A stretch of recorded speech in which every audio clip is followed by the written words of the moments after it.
Hi everyone, in front of me I've got REALME 11 Pro and let me share with you how to add the photo to contact in this device.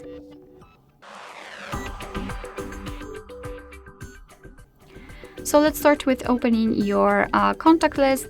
Find the contact you'd like to edit and tap on it. So let me maybe pick Ron. First of all, of course, I have to remove this one. So after tapping on the contact, you will have to tap on this edit icon in the right upper corner.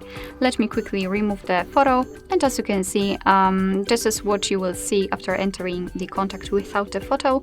So let's simply tap on the circle. And here we've got the illustrations from which you can choose, of course. They are kind of pre-installed. Here you've got Google Photos, which is basically your own gallery.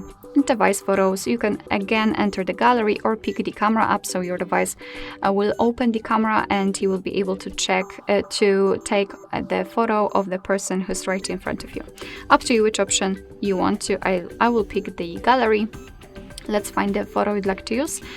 And here from this step we can change the position of the photo, we can zoom it in or out, and thanks to this we can decide what we will see after saving the whole contact, because basically this highlighted circle is responsible for it.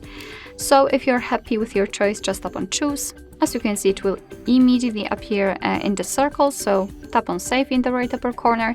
And this is our contact with the photo applied. You will be able to see it on the contact list. However, be aware that you will have to turn it off completely in order to allow it to refresh. And for some reason it does not appear right here, but as you can see, after entering you can see new photo. You will be also able to see it on the contact list and the incoming calls. Alright, so that will be all. Thank you so much for watching. I hope that this video was helpful, and if it was, please hit the subscribe button and leave the thumbs up.